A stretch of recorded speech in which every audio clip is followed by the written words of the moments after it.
dentro da relação, por exemplo, de consumo, ele se torna hiper vulnerável, porque ele já não tem mais aquela dicção que seria julgada aí necessária, por exemplo, para uma relação de consumo, né, melhor concretizada. Então ele se torna hiper vulnerável, ele está acima da vulnerabilidade por essa questão, né? E infelizmente é o que a gente mais vê na relação de consumo, né? Quando tratamos aí da questão do consumidor idoso, essa falta de respeito, essa falta de tratamento, né, do fornecedor com o consumidor idoso. Então, onde se torna aí o consumidor um hiper vulnerável, né? Porque às vezes o que se esperava numa relação de consumo aí entre um consumidor vulnerável, né, que é aquele abaixo de 60 anos não considerado idoso, e o fornecedor, não é o que acontece na relação de consumo entre um fornecedor e um consumidor idoso. Então, infelizmente, é o que torna aí o consumidor hiper vulnerável. E como eu disse, se falta política de tratamento para o consumidor dentro para o idoso, né? Desculpa, nem falar consumidor, mas para o idoso, dentro do direito criminal, dentro do direito trabalhista, dentro do direito civil, dentro do direito previdenciário, tributário, ou seja, qualquer outro direito, quem dirá no direito do consumidor? Ainda está faltando uma política de tratamento muito melhor, muito mais coesa nessa relação aí, né? Entre fornecedor e consumidor idoso.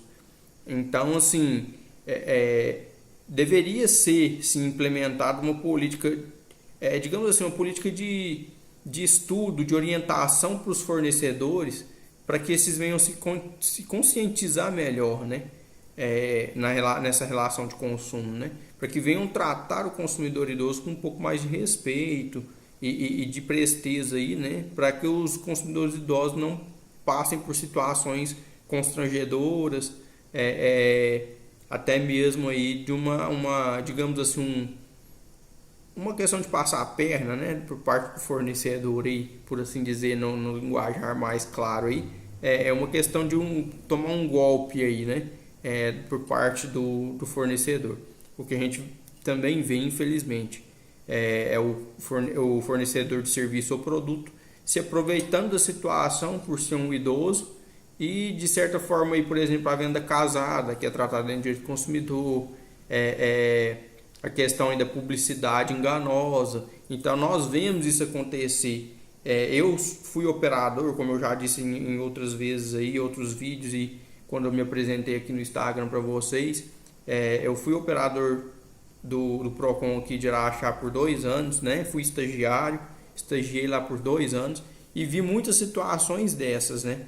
Onde o consumidor idoso, infelizmente, chega no Procon, chega nos órgãos aí de defesa do consumidor, com reclamações aí que nem deveriam existir, né? Que infelizmente você vê que é o pleno golpe ali por parte do fornecedor com o consumidor idoso, utilizando aí dessa hipervulnerabilidade, né, do idoso aí, para sair ganhando aí, sair na vantagem.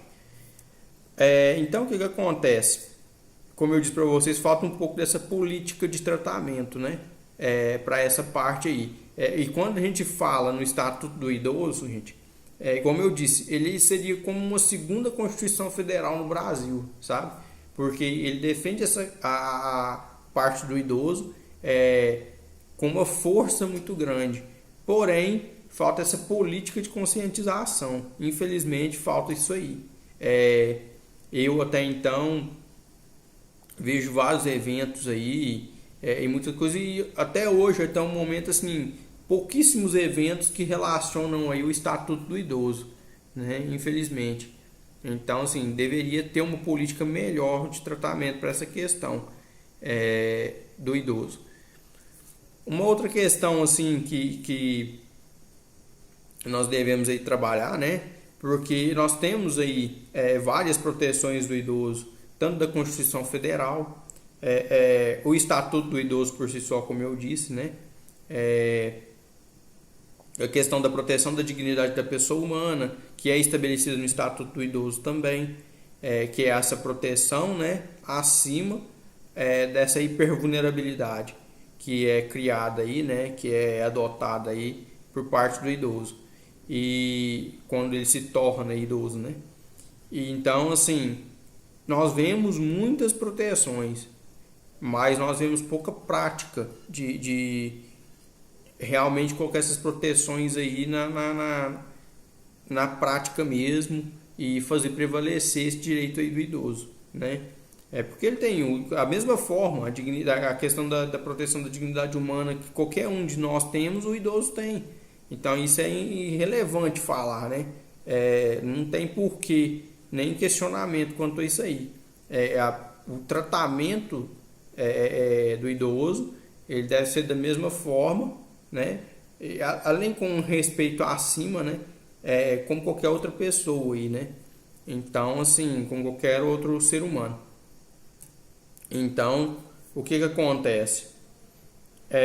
Aí então tem um caso estatuto aí, que é a Lei 10.741/2003, que é o Estatuto do Idoso. Aí onde eu falei que o artigo 1º estabelece, né, que é o maior, 60 anos ou mais, já é considerado idoso, né?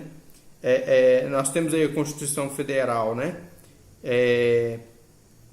O artigo 5º aí no inciso 32, né, que trata aí a questão do consumidor, quando foi criado o Código de Defesa do Consumidor, e o artigo também 170 da Constituição Federal, inciso 5, que vem tratando aí essa questão da hipervulnerabilidade do idoso.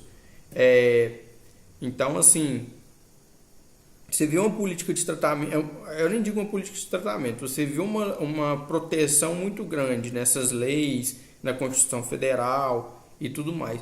Porém, você vê pouca política de tratamento dentro disso aí, né? Como eu falo, uma política de